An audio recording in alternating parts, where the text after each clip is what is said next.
Well, Sean's telling us another Shaquille O'Neal story. I'm not talking about Shaquille O'Neal. This is one time I'm not. But welcome to another episode of Off the Records with B Money, the Okan Man. Woo! Oh, jumped right in. See, this is great. It always feels bad when the person just gives you a dirty look. Yeah, we have today, our guest is, do you want to say it, Sean? I'll say it, Paul Rust. Woo! The Rust Man. Yeah, that's good. Rust Man, I like that. Old rusty bucket of bolts. How you doing, Paul? I'm good. Thanks for having me, guys. Thanks for doing it, man. Of course. My pleasure. Always love being around you. Yeah. We used to, all three of us, we'd be able to see each other Sunday mornings in Nibley. What was that park called? Nibley Park? Yeah. Nibley Park, the soccer team. And now all of our kids are playing for Angel City FC. We were there at the beginning before our kids became soccer superstars. Yep. What have you been up to, Paul? Gosh, I was just recently reminiscing about Nibley Park.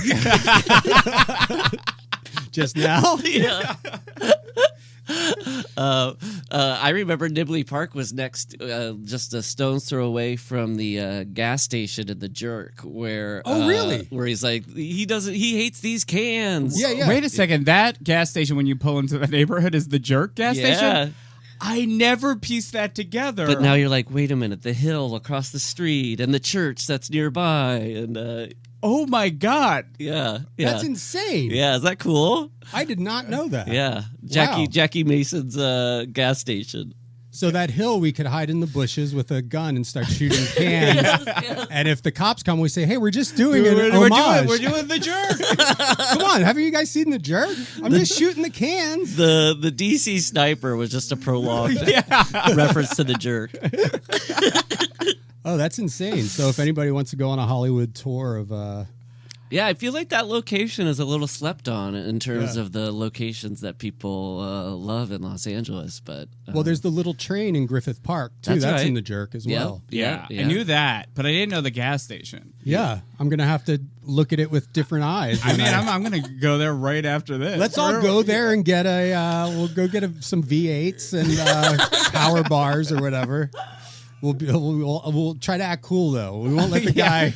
We don't want to be like, I mean, honestly, like as somebody, I grew up one town over from the Quick Stop, from Clerks. Sure. And I don't want to be one of those tourists that are coming there to take their picture where Dante and Randall did their thing. I saw just over the weekend, I don't follow the View Askew-averse Reddit, but just popped up randomly because I guess I follow enough adjacent stuff.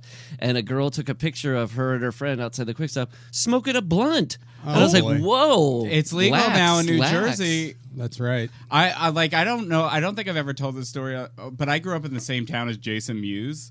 Oh. And he lived in these like really terrible apartments on Creek Road. And one year we were trick-or-treating on Halloween, and we went to his door because we knew Jason Mewes lived there. Yes. And we were like obsessed with like Mallrats and Clerks and like...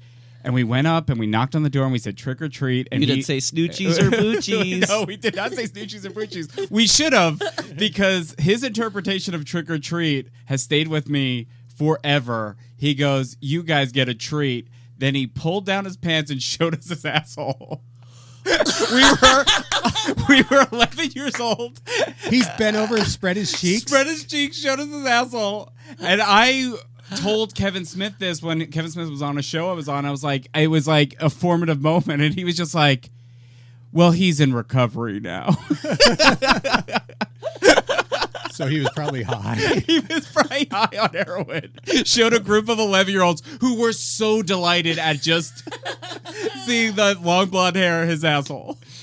Well, so how was the hole? Great hole. Do you have an image in your head of what it looked like? Yeah, I mean, it was a fully symmetrical hole. Oh boy!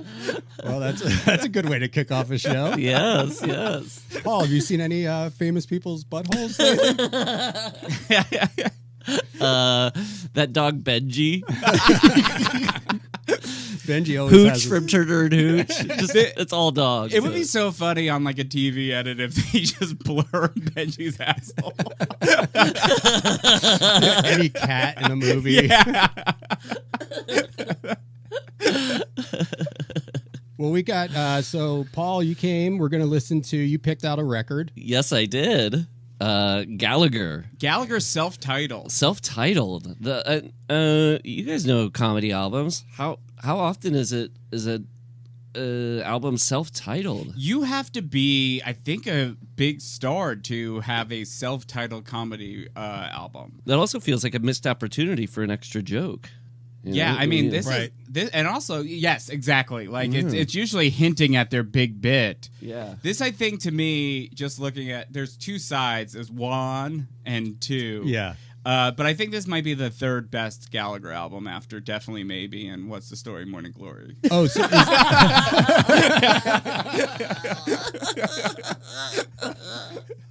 is this his first album?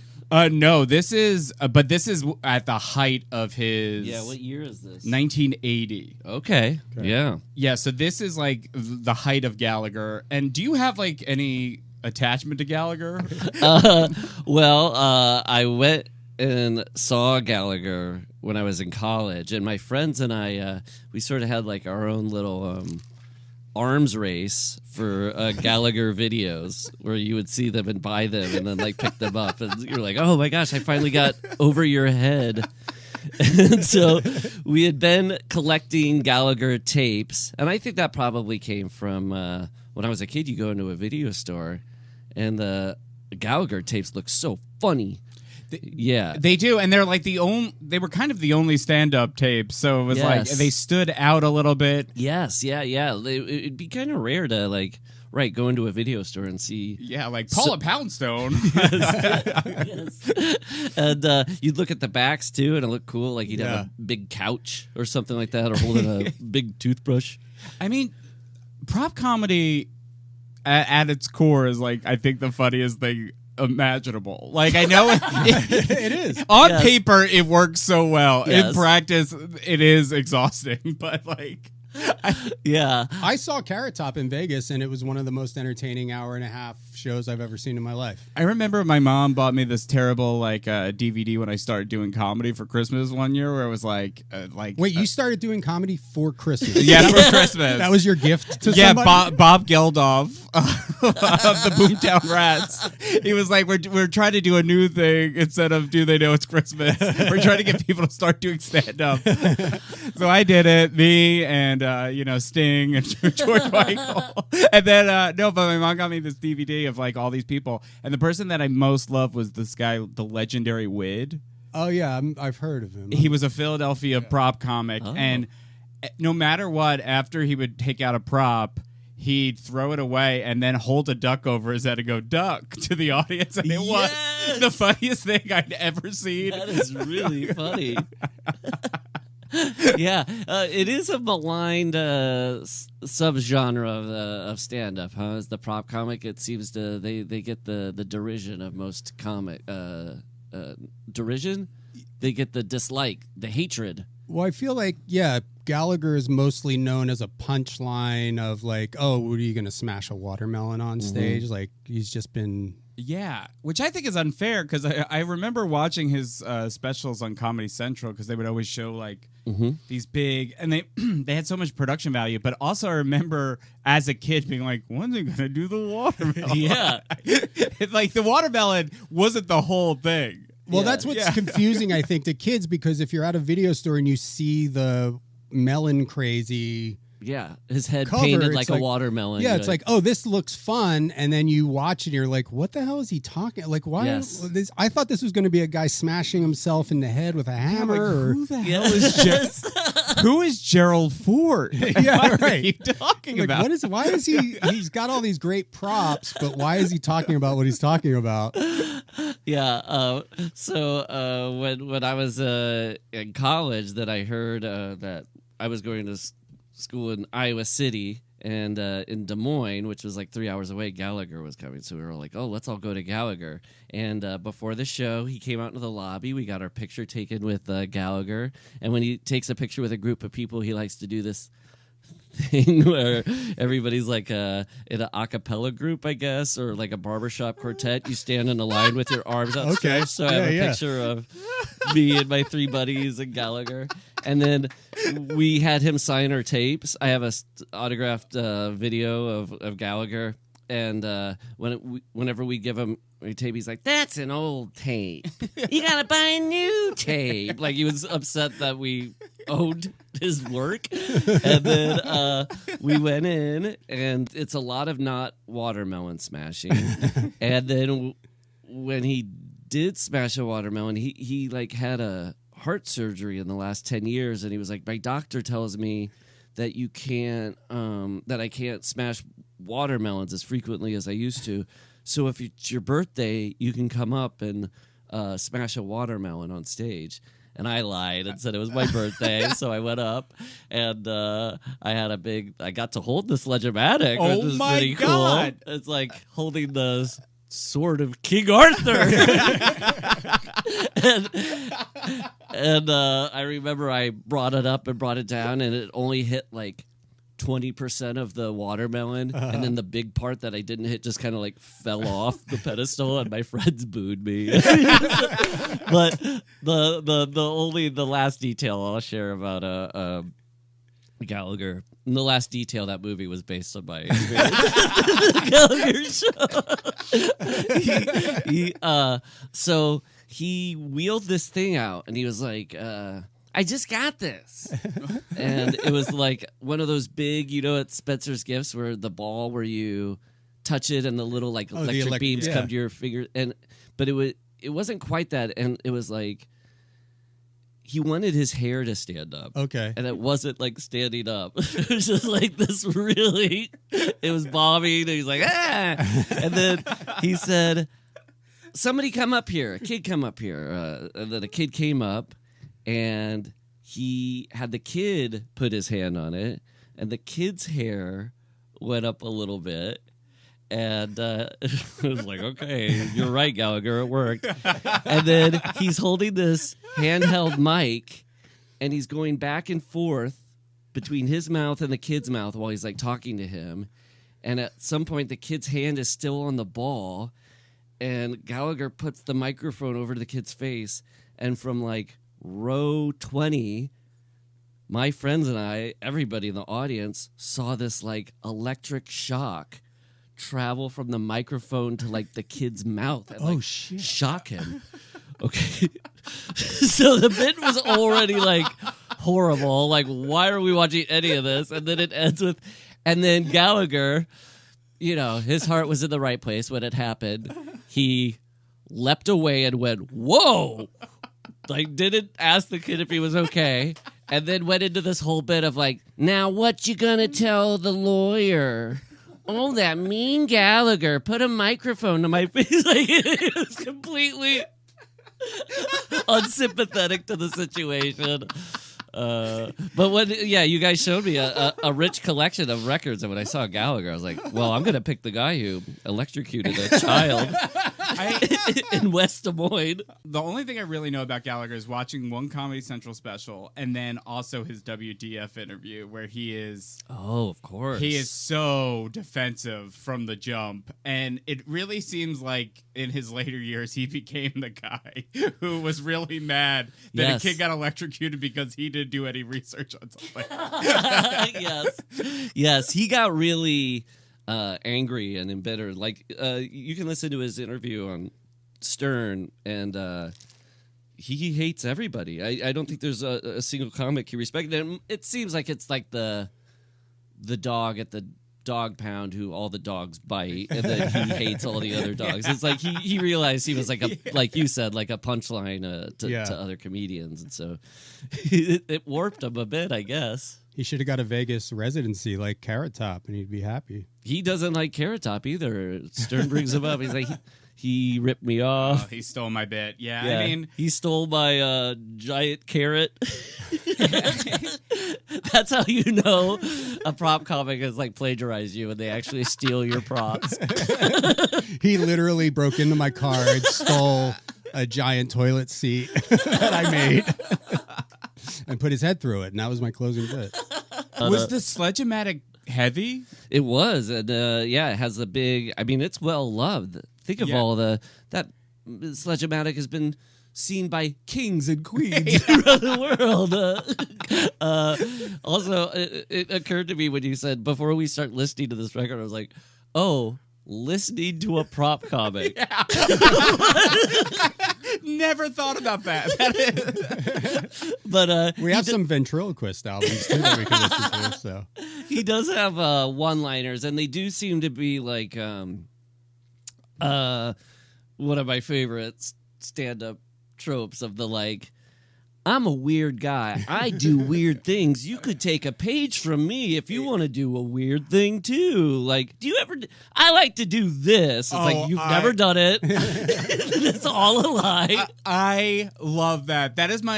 We've talked about this. I think it was on Bruce Baum's episode where I'm like, I want this to come back so bad. Like, this is for free. You go into a plane, you go up to the pilot, you go. The big one was, a cop pulls me over and he says, do you know how fast you were going? And I say it. I'm like, no. How many stand-ups have been asked how fast they're going and have a witty retort?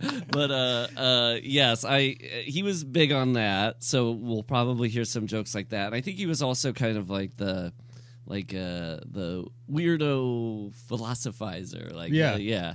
And my friend Chris told me his uncle said to him once, and I think this is a good description of Gallagher. Gallagher's not weird.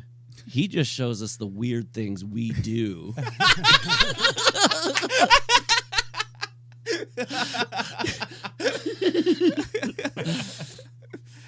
well, let's see how weird it is. Yeah, let's see how weird this guy is, or how weird we are. People sit around and contemplate their navel these days. I contemplate my nose and note its imperfections. Do you think it's a good idea to put a wet, drainy thing like that upside down over your mouth? It's unsafe, it's unsanitary. If the health department saw it, you'd have 10 days to fix it or move out. But where else could you put your nose? Like every place out of the way's got kind of a stink touch. Couldn't put it around there and couldn't put it back there. You could switch it with your belly button, that way your face would look like a bowling ball. Why? But then every time you sneezed, your zipper would whistle. He had two funny words, zipper and whistle. It was guaranteed that was going to get a laugh. Eskimos would have to drop their pants to kiss. That'd be... Naughty.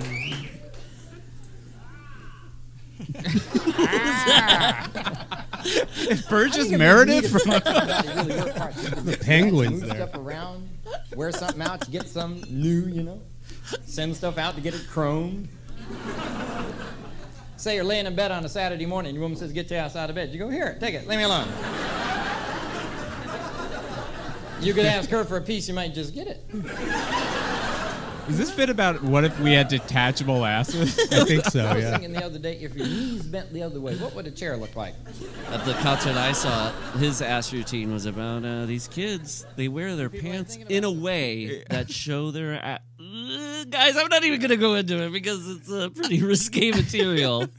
He thinks the kids their pants are too baggy? Yep. And he did a homophobic joke about how guys should wear their pants backwards for easy access through the fly hole or something. And my friends and I, we were watching this like old farmer, because in Iowa it's like anywhere you go, like half of the audience is just like farmers. Yeah. And we were watching this old farmer to see if he'd ever laugh at Gallagher, because he was just sitting there the whole time like so unhappy. And then when he said the thing about they should wear their pants backwards, we saw a smile run across the face of that old farmer. It finally cracked him up. How does it work with overalls, though? If you wear Oh, those with backwards. farmers, yeah. I guess it works great because the overall it only has a fly in the front, right? Yeah, and I suppose the straps, too. Yeah, that'd be easy. There's flies on overalls? I don't know. I've never really worn. I've never worn them. I mean, thought when you I was had to undo both and then just let it fly in front of you. Have you guys ever worn overalls as an adult? I have. How do they work, Paul? You know what? In Inherent Vice, Owen Wilson wears some like white overalls, and I like those look pretty cool. So my wife Leslie, she got me some white overalls, and I think I wore them like the first 6 months of COVID, and then gave it up. Just wore them around the house. Yeah. But they feel cool. I feel like I'm so prudish that I would probably wear jeans and then put the overalls over them. It'd be a real mess down there. Constantly, you'd be so overheated. Well, how did the bathroom work for you then? Oh yeah. Did you just I mean, you're home all the time, so I guess you're not using any public restrooms. Yeah, but the idea that it is dropping to the floor, this thing that's going to be on your shoulders next to your neck and face, was like a disorienting thing. Yeah. So was there a fly on the overalls? There must be, right? There was a fly on the Okay, overalls. well, there you go. There you go. I'm glad we got to the bottom of that. Maybe we should get overalls, Sean. Maybe that could be our merch. We'll sell some overalls. That's Okay. cool. Paul. But maybe we have merch for each episode. That's smart. Yes. Limited edition overalls. We'll have $100 a piece. I would love your guys' like promotional poster to be both of you in overalls, back to back. Yeah, we can be putting our thumbs under the straps. And then it could be like you're red with white stripes, he's white with red stripes, or some sort of color combo. Well, yeah, we'll get you involved in the manufacturing of the overalls. Thank you. If you have time. The only word you can't use. Sounds like it ought to be staffed by decorators instead of bureaucrats. Did you see like a decorator in charge of Hoover Dam? This whole wall has to go. Masonry. Windows, let in the light. I do that good, don't I? Well, I'm from Hollywood. Living in Hollywood's like living in a bowl of granola. What ain't fruits and nuts is flakes.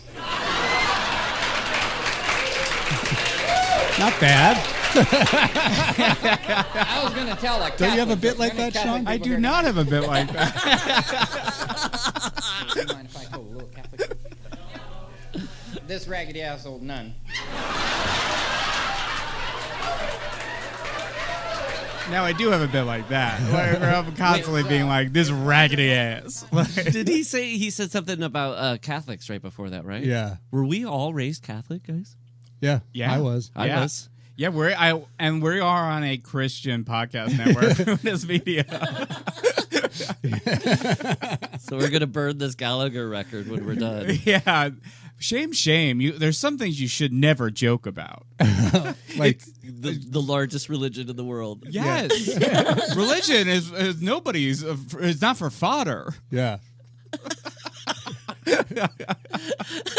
Yeah, it's for father. Reverend. I will say there is some cleverness to the Hollywood thing. Like, There's some cleverness to all of his jokes, I yeah. feel. And you know what I like about it? He left no one out. He took all the prisoners. The flakes. The fruits and those nuts. Yeah. And why do they call it a fast when it goes so damn slow?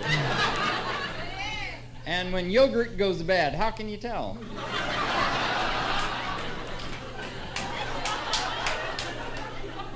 Why do they call them buildings when they're already done building them? They ought to call them built.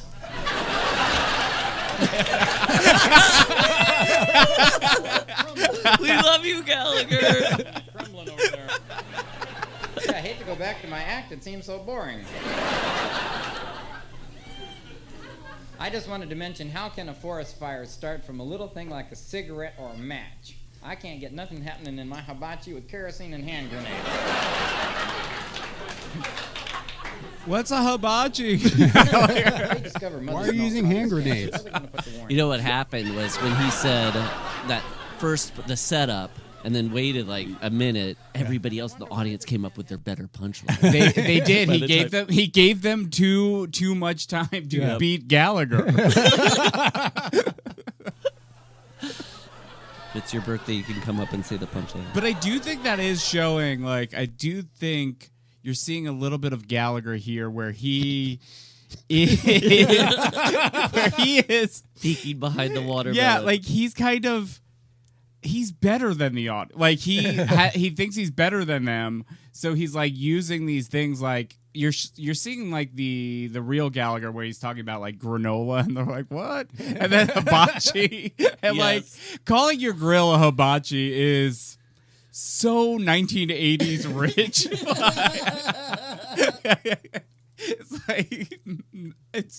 Get your hibachi talk out of here. Buddy. Yeah. He's like subconsciously talking down to them. A little bit, yeah. Yeah, I think he probably started to have contempt for his act and for his audience. But it's weird too. You're pointing out like, his punchline or some of his jokes, they're not as good as like a Stephen Wright, but they're adjacent to same, that. Yeah. But then Stephen Wright didn't like smash vegetables at the end of his set. Like it is a weird. He did sing a song at the end of his album. He has that. Really? Yeah. If you listen to "I Had a Pony," no, he sings. That's good. He sings a song at the end of the album, and it's not even like funny. He just sings a song with an acoustic guitar. Hey, Rachel, dear, how I wish you were here. Hey, I can almost see you.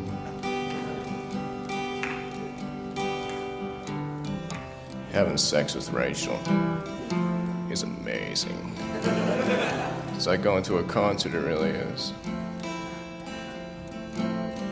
She yells a lot.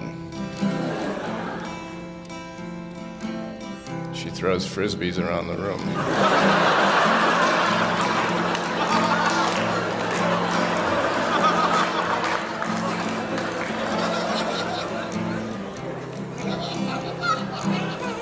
When she wants more, she lights a match.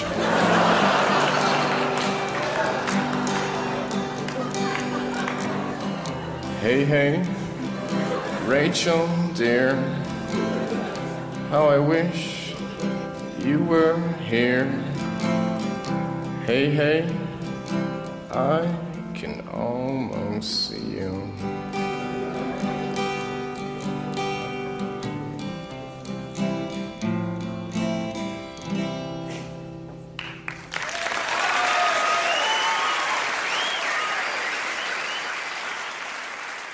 Rick will finish his show with like a sincere, earnest performance of a song. Interesting. Yeah, I don't know. Entertainers. Yeah. Yeah. We have to go back to it. Yeah. Honestly, I want to see Matt Rife sing a song with an acoustic guitar. That's what I want. That's what everybody wants. Enough about your jobs and how and then do the reverse. So like the Rolling Stones do like a 2-hour show, and then the last 15 minutes each they pull the mic around and each member tells a joke. Hey Keith, look at this raggedy ass motherfucker. Hey Keith, I heard you have trouble navigating to internets. Yeah, Mick, I'm glad you asked me that, mate. Internet's weird, isn't it, folks?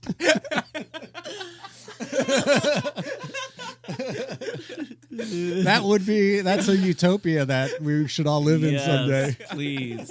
And a reverse and a Rickles. I've thought before, like, there should be a comedian named Ron Dickles, and he comes out and he does an hour of like sincere compliments to the audience. And then his last line is one insult.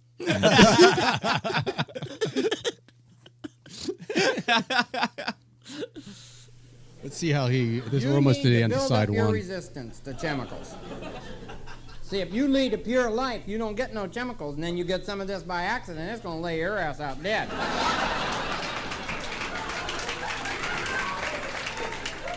I'm building up my resistance right now. I read where lecithin could make you smart.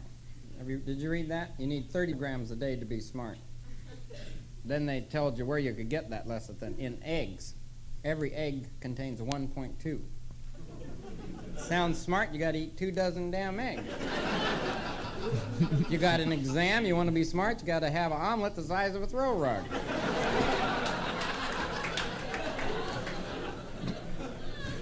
They don't figure you're gonna figure this stuff out. Most of you people An college omelet the size of a throw rug is a pretty funny image. It's a funny image. Yes. students, I don't like college Nothing makes me laugh more than when you're listening to comedy or watching comedy and nobody laughs in the room. So he just says a joke and we all just sit here quietly like, yep. All I know, the thing that my observation about that bit is, it started at a place where no one knew what he was talking about at all. grams of smarts. Yeah, like, what did he say? Like, I just read an article about recessitin. So Gallagher's too smart for me, I think. Yeah, I think Yes. but he had such a huge following, which is, like, who's the audience?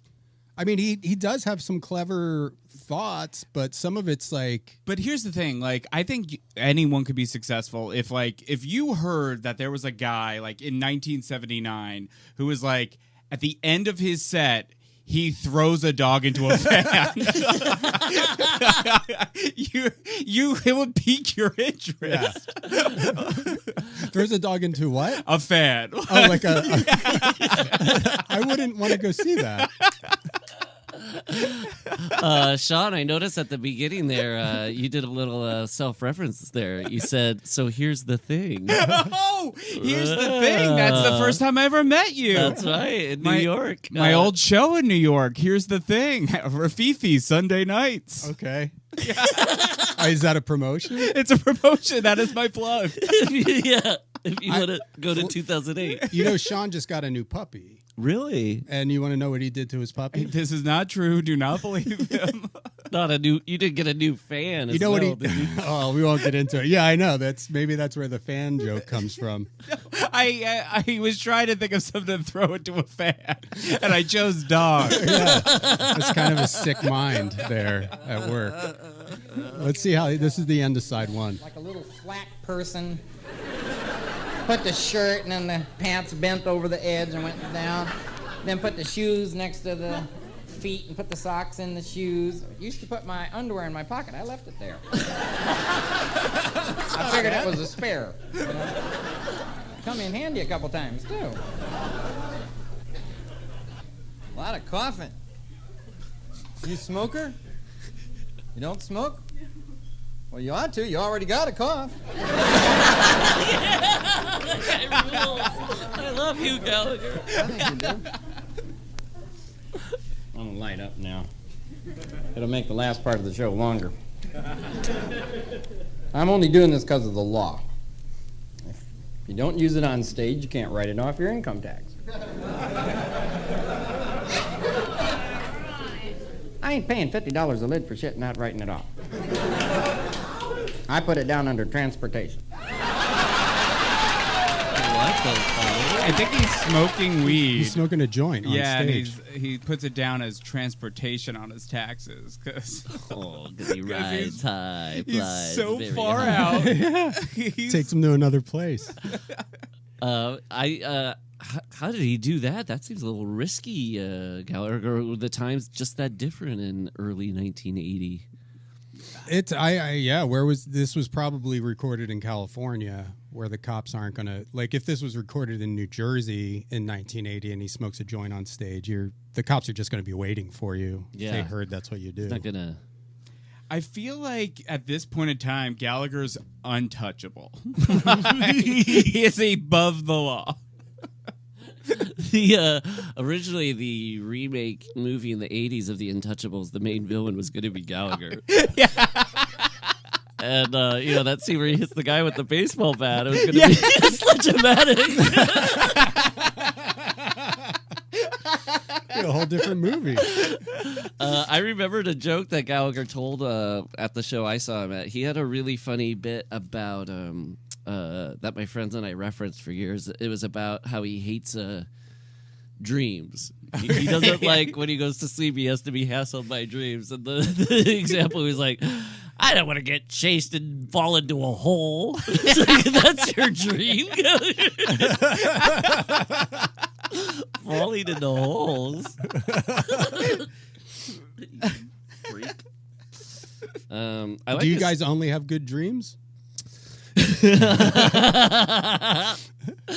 I crawl out of holes. In my Do you? dream. No, I think the dreams I mainly remember are anxiety dreams. That's what I remember too. Yeah. It was always just like late for a flight, can't find something, stuck in a place, can't get out. Yeah, did you see do you guys ever see Mother! Exclamation point, the Darren Aronofsky movie with Jennifer Lawrence? It's really good. I have to see Mother. Like, Yeah, I flipped out over it. I loved it, and it's the best recreation of a anxiety dream. Oh, I'll have to check it. I yeah. don't think I've seen that. Yeah, it's just the thing of like people keep coming over to the house and then they don't leave, and then more people come, and then I think they've gone, but then they come back more. Honestly, all my favorite movies are about anxiety, or about inducing anxiety in myself. I love anxiety, I'm excited to watch this. I feel I have a hunch. I feel like it's been a whole new the anxiety driven movie or TV show seems to be like a thing that's only kind of really gained steam in the last 25, 30 years. I don't know what it says about these times. but it is exciting because then people are finding like, the old like anxiety inducing films, like Sorcerer Hours. And After Hours and like After Hours. that's yeah, good. I mean, I love how that makes me feel. Bo, did you guys see Bo is Afraid? That's like a 3-hour anxiety dream movie. I kind of I've watched it in pieces. Yeah. I mean, the first 50 minutes was that's like anxiety level 1,000. Yes. There's parts that are murky for me still. Like I kind of zoned out for a few of it. Yeah. Have you seen Jacob's Ladder? No. Oh, really? The original Jacob's Ladder Yeah, with I've Tim never Robbins? seen Have you it. ever seen that? No, I remember the video box from Blockbuster and really wanted to rent it, and then my mom looked at it and she was like, no. Oh, you should see it. It's one of my favorite movies. Cool. I know people love it, and I've never seen it before. You should watch it. He's a Vietnam War vet who gets like I just watch it. Yeah, I don't want to get into anything, but it's definitely a anxiety. Ooh. It's great. Yeah. It's a great movie. Adrian Lynn. Lime, yeah. He directed it. Yeah. Tim Robbins. Oh, so it's super sexy.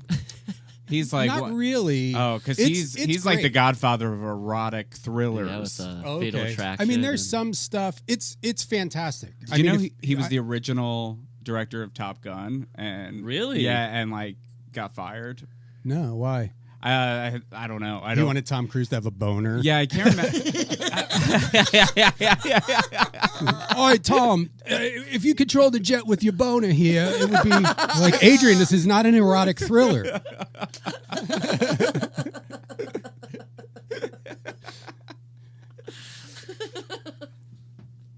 What was the rest of the Oh, that's Adrian it. line? I just thought that was interesting. Yeah. I thought that was an interesting thing, like that our listeners. Who wound up directing? Tony Scott. Oh, Tony Scott, also director of True Romance, one of my favorite movies. Yes, that's Just for that one monologue. Oh, right, yeah. I use that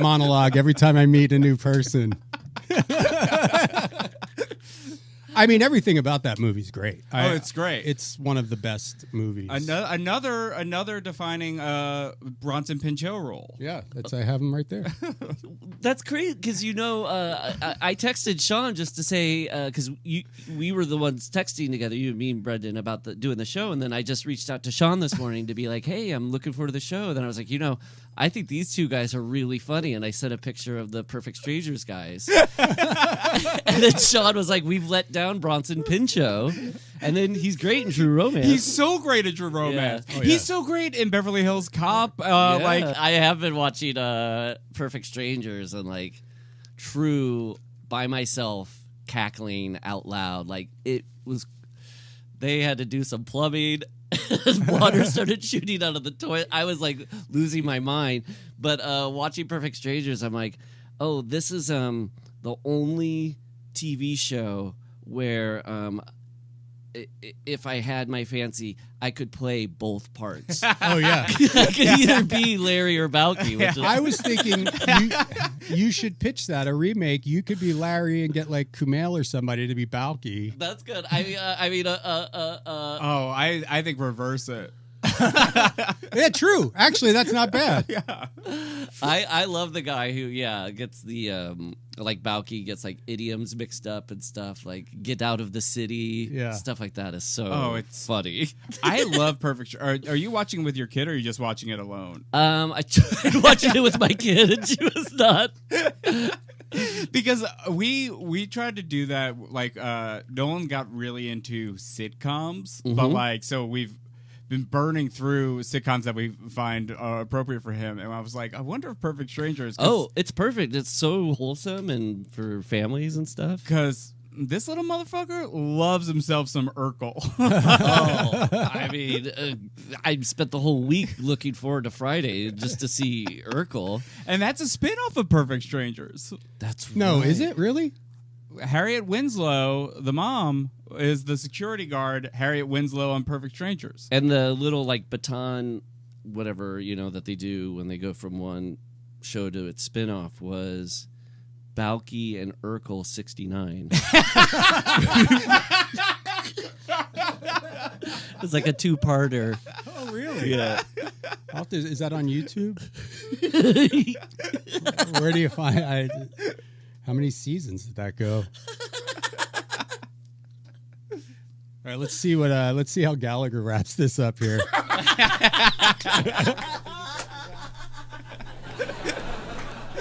My idea of roughing it is like black and white TV, I really feel tired after a good game. Do you? You people into sports much? Skiers? Whoa. I don't like skiers. He said Aspen. Don't you think skiing's kind of dumb? You get up on top of a slippery mountain with sleds on your feet and you go down. Big deal. Try not to. Go up. That'd be a sport. Look at some bitch go up that mountain, Not bad. Yeah. Yeah, I like it. Not good. But not bad. Skiing uphill, it's not a bad idea The game is for a to competition. Do the same thing over and over and over. Won't that be fun?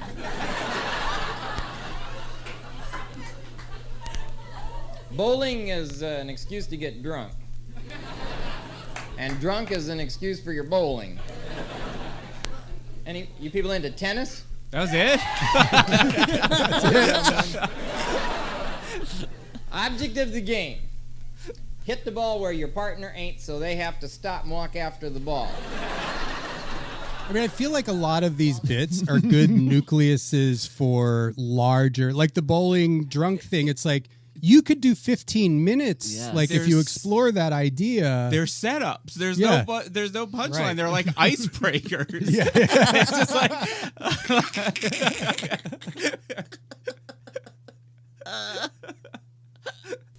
Get the damn thing.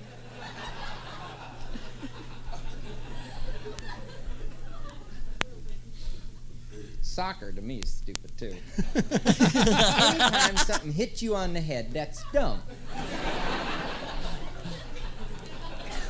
I mean, your head, your brain, your intellect, it's you. And you go, there's the ball. I'll hit it with my head.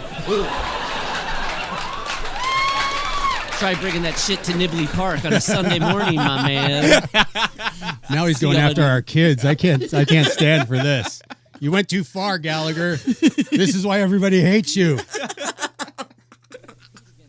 lose something because we don't have our professional athletes competing. We got a bunch of college kids competing against their big guns, you know?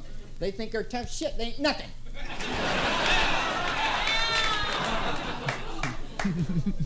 These Russians, they get their confidence up playing against us, you know? Oh, boy. In fact, I don't like it when they hear about the Army losing to, like, William and Mary. You ever see that? Why can't our service academies do better in sports? I mean, how in the hell good are they going to do in war if they can't win football or something? Against William and Mary? Sounds like a dull couple from New England. You know? New England. We always lose the biathlon. You gotta do an act out. Yes, You can't just be like a dull couple from New England and not be like, what are William and Mary talking about, Gallagher? I know. It's right there. I know when he said, how can we expect to win a war if you can't win football? You know, he goes, We don't have guns and bombs in the football game. I really thought it was going to become way more like jingoistic there. I thought we were going to see like his John Milius side where he's like pitching Red Dawn. Yeah, I that'd be cool to see like a double header concert between him and like Yakov Smirnoff, and then it Yes. ends with them fist fighting. That's Balboa Drago right there. What a country. Have you noticed like in the 80s, like this really only existed from like January 1st, 1980 to December 31st, 1989, with like a comedian having a strange voice, Yeah. right? Like Like Emo Phillips or whatever? Yeah, Emo, Yakov Bobcat, Smirnoff, Bobcat, Pee Wee Herman, Yeah. Judy Tenuta. Like that was like a major Sam Kinison. Like their voice does something weird was like a major component of their comedy. Yeah. But then that died in the 90s. Like there's no That's true, yeah. or even today, who's the comic who's like, you know, part of what's funny is his voice is so goddamn Well, weird. Sebastian, I guess. Sebastian has a little bit of that, but that's, I think, still the only one, because in the 90s... Mitch Fattel, I guess, had that, and Hedberg had that. It went completely... Yeah, I like his voice. Yeah, right. Hedberg had that too, yeah. But like the 90s, it kind of went away outside of Hedberg. Turned into like, there's too many Starbucks everywhere, you know? There's a Starbucks inside the fucking Starbucks. I mean, I was... I love that you made that like an aggressive guy when that is like Janine Garofalo's like... That's her bit. Oh, it is? Yeah, no, but it's so funny because in my head I'm like, Janine Garofalo changed comedy in the way where everyone had to be themselves. Oh, okay. Yeah. Which I was about to say, but then you did Janine's bit as if it was like Colin Quinn. I mean, I feel like I've heard multiple comics, like guys, like, you know. Yeah, no, you're 100% right. I think, like, and that became like the joke that everyone would like make fun of. Like, I think Todd Glass had the joke where he's like, next week they're up one in my ass. You brought up Pee Wee, though. Yes. And you worked with Pee Wee Herman. That's right. Yeah. Your kids are big Pee Wee fans, yes? My son is a huge Pee Wee fan. I'm a huge Pee Wee fan. Of course. On my birthday, his movie came out right around my birthday, and my brother and I rode our bikes, or we went and saw the movie the day it came out. Like foreshadowing. Riding the bike, yeah. Was it there when you got out of the theater? Was it still there? We may have taken the bus. I don't remember. I think we rode our bikes. But either way, Pee Wee was huge to me when I was a kid. We were exposed to him through the Letterman stuff. We were like aware of Pee Wee before Pee Wee's Big Adventure, and I always loved him. Yes. always I would buy the big ear. I had all the props and stuff. Well, it's funny. I guess, because I recently, after the documentary came out, which was great. It's fantastic. Yeah, fantastic documentary. It's so funny. You watch like documentaries sometimes just because the content and the subject matter is interesting, but the actual documentary is like shit. Yeah. This was cool where it was like, oh, that's actually just it's its own piece of art. The documentary, It's really good. But I recently rewatched all of his Letterman bits. Oh, I was yeah. like laughing out loud, and he when I was watching it, I was like, oh, he's a prop comic, but he doesn't get crap about it. But all of his stuff on Letterman was always like taking out toys. I mean, yeah. I guess it was probably Green screen stuff. Yeah. I went to the Vista showed it last weekend, Pee-wee's Big Adventure, so I went and saw that, and I was with a sold out theater, and people were, it's 10 a.m. and people are like losing their minds, laughing and stuff. It was awesome, and go into those. They're really fun because like you'll maybe a few seats down, you'll see a kid like losing their mind. Yeah, and like during the studio like chase sequence. When the stuff that kept piling up, so like Santa then has a Godzilla, then he has surfers and stuff. Each time that went by, this kid was going crazy, laughing, and his parents were like looking at each other like, "What?" But that also happened. I saw Airplane at the New Beverly, and I sat next to two like brothers who were like 10 and 12, and to get to like live vicariously through like two brothers who were like cracking themselves up for the first time over like. That actual shit hit a fan. Yeah. And when you say brothers, you mean... Yeah. Yeah, did they talk jive? It was the Mario Brothers. Their overalls reek. No, they had overalls. Yeah. Oh, I was going to say, if you guys want to make overalls, then I'm going to need an overall deal. Okay. All right.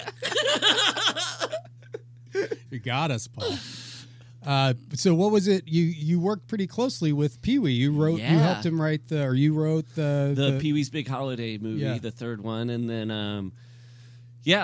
Paul and I got put together, and then we wrote that for like 5 years, and then after that was done, then he was just my buddy. It was the best. What was your relationship like? Like, would you go over to his place? Yeah. I'd go over. He used to live nearby the UCB, so sometimes I would just like if I had a show, I'd leave a couple hours earlier and then go over to Paul's house and hang out with him for a bit and talk, and then it was great. Like when we were working together too. Also, when I would just come over and hang out, he would like make tacos, and we'd watch Extra and like laugh at Mario. Like we loved Mario Lopez. We thought he was such a funny figure, and the way their patter was like so funny to us. Like this sort of like wholesome, but like we're in the biz kind of was very charming to us. But I mean, he was the best, and I stayed in touch with him until the very end. I mean, was he something that I really loved about the documentary was just seeing him like kind of busting the filmmaker's balls a little bit. Was he like that? Like, because I found that to be so great, like, and I was like, oh my god, I fucking love him even more now to see this side of him where he's like really poking buttons, and I'm like, that's my favorite thing in the world. That's like today. a Balky thing you just did, poking buttons. Why? Pushing buttons. Oh, I poke buttons. You could be. That's You the show. push buttons? Forget about Kumail, Paul, and Wait Paul. a second. Let me get this straight. cousin Larry, you're poking a lot of buttons here. You push buttons? Oh no, but yeah, he was a little stinker, and he liked having fun, like being a little stinker. And watching that documentary was like surreal for that, because there was some stuff that I was like, oh my gosh, this is like totally. But also though, it was shot like Errol Morris style, where the person's like looking right in the camera. So that was weird. I went and saw it in a theater, and like sitting there and just having like a big Paul head, like looking right at you, talking, but talking in the way I usually heard him talk. But like, the first like 2-3 months that we worked together, it was like I would just be like staring at his face and being like, oh, his mouth is moving and words are coming out, and then I'd be like driving home and like trying to get my senses back together. It was just really. I'd never had that experience with anybody ever. When he was on Broadway, a friend of mine played Cherry. I'm friends with a puppeteer guy who wound up being Cherry on Broadway. So he was friends with Pee Wee. Yeah. I'm friends with all these people who are friends with Pee Wee. I never got to fucking hang out with him. He was the best, and did so many stuff that would crack me up. Like we'd be at his place, and like at a certain hour, you know, like when it gets cold enough, like the heat would kick on, and he'd cue up the song "The Heat Is On." So yeah, it was good. It was good. Enough about Pee Wee. Let's get back into the real into hero. the real genius, Gallagher. Then Joe DiMaggio says Mr. Coffee's the best he's ever tasted. Now, Joe DiMaggio was married to Marilyn Monroe. Come on, Joe, you have tasted better, boy. Her vagina tastes like coffee. I wish there was a knob on the TV so you could turn up the intelligence. They got one marked brightness, but it don't work, does it? Tell him, Gallagher. Tell him. Most commercials are an insult to my stupidity. They'll say things like, "Do you need a pain reliever that works?"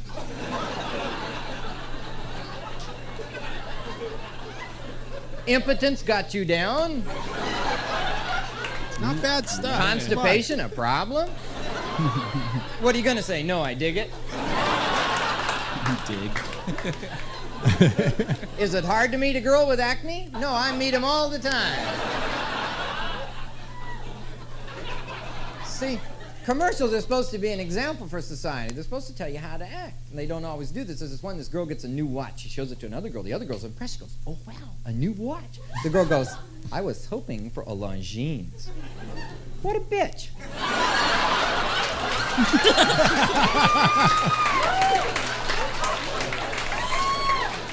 New watch ain't good enough for her. Pretty harsh. Yeah. Sometimes white people embarrass me. All right, now we're talking. Sean, listen up. He's going woke. He's talking to you now. A lot of them are just plain ignorant, too. Here's a dog we fed. Alpo dog food. Here's a dog we didn't feed. Look how much friskier the Alpo dog is than the dead one over here.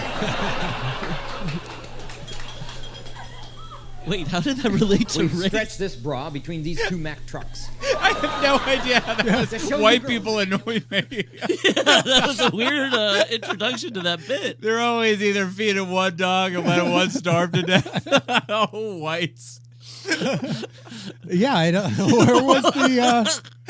Will he get to it by the end of the record? When I need a laxative, I want a bomb.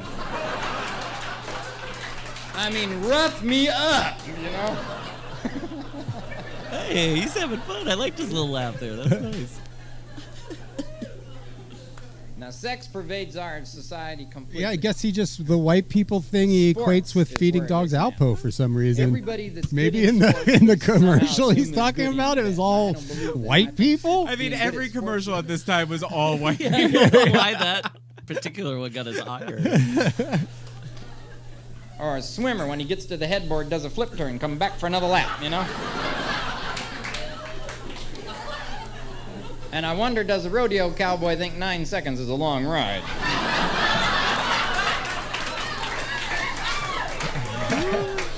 Okay. Gymnasts, though. I bet gymnasts are real good. Woo! First-hand knowledge here. Are you better than Nadia? Nadia's a perfectionist. Imagine that guy's a 10. Wow, Nadia, that was perfect, you know. You even pointed your toes, you little devil. That full twisting dismount wasn't bad either, babe. You crazy for that one, Guys, you got Gallagher. to give it up. Come on. I keep expecting him to mic drop it and be like, "Thank you, good night," but he just keeps going. We're at the end. Escalating. Well, it's about time for me to cut out. Hey, you guys have a perfect sense of comic timing. As Look at can you see, two. You performing both for me is a do. sexual experience. I'm done before you are. Before I go, I'd like to impart some last few words of wisdom to you. I want you to always remember, never let your mother brush your hair when she's mad at your dad. Whoa. Children who have a well-balanced breakfast before school are the only ones who throw up in gym class. That guy who said bird in the hand's worth two in the bush ain't been putting his bird in the right bushes. I want you men to remember that sex is a Chinese dinner for two. It ain't over till you both get your cookies. I want you lovers to be fair. Let the other one sleep in the wet spot half the time.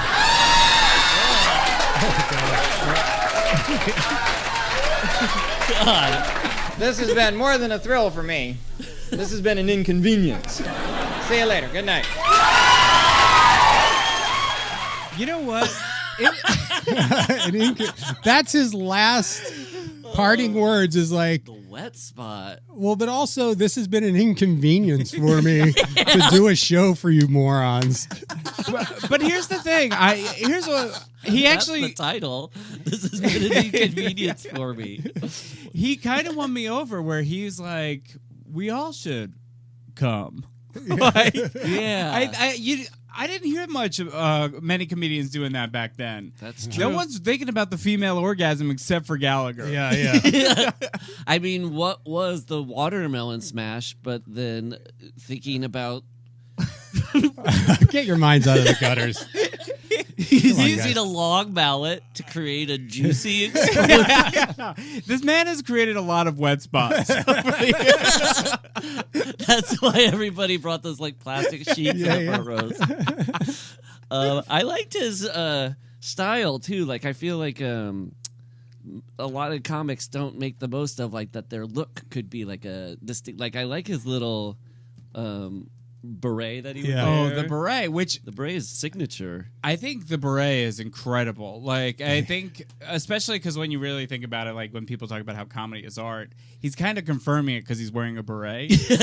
A Picasso, like he should be holding a little one of those wood. Oh, yeah, like What are those called? The wood thing with the hole with all the paint on it. Like they hold like when they're doing the Oh, painting. a palette. A palette, yeah. I mean, I know pallets on the dock, but yeah, and then he's got a vest and then a turtleneck. Was It's a cool. vest always his thing? I picture him isn't he wearing suspenders in the watermelon thing? Yeah, I guess he does do suspenders sometimes. So something's covering his shoulders. Yeah, he's got like a strap thing or some kind of a thing going on. He was also in Make Me Laugh. Did you guys ever watch that when you were a kid? It was like a game show where the contestants sat there and then the comics would come out and tell them jokes, and if you smiled or laughed, you would right. like lose. I loved Make Me Laugh, and now like that would be my worst nightmare. Oh of my God, having can you to do that, imagine? like. Because everyone who would always be really good at it were just, it was like you were a Harlan Williams type where Right. you could, Yes. you'd be like, banana suspender. Well, I wouldn't last a second there. I don't think you would last a second anyway. You're always laughing at everything. I know. Well, I think that's thanks for doing this, Paul. Yeah. Oh, thank you guys. What a hoot. I was going to say it was a hoot, but I think it was a hoot and a half. Yeah. It was, yeah. I This think was the most fun. we I keep topping ourselves every episode. Yeah, that's good. That's good. Do you have anything you want to talk to promote or anything like that? Well, I guess if I'm on your guys' podcast, I do a podcast called With Gourley and Rust, and it's about horror movies, and we talk about horror movies. Oh, nice. Yeah. So people can listen to that with Matt Gourley. He's very funny. Yeah, well, watch Jacob's Ladder. That would be a good one. That kind of falls into the horror. That's very yeah. good. And we've watched a Lynn before. We watched Fatal Attraction, which that's a doozy. Yeah, that's a good one. Yeah. Sean, do you have any Shaquille O'Neal projects that you need No, to get off your chest? no Shaquille O'Neal projects. I have not worked with him since 2012. Well, then, thanks for listening, guys. Keep whoever. Oh Everybody. yeah, no, like it and write reviews. Yeah. And yeah, this was another off the records with B Money and the Oka Man. Oh, woo. Woo! Write a letter to your congressman. Tell him about the. All right, love you. Goodbye.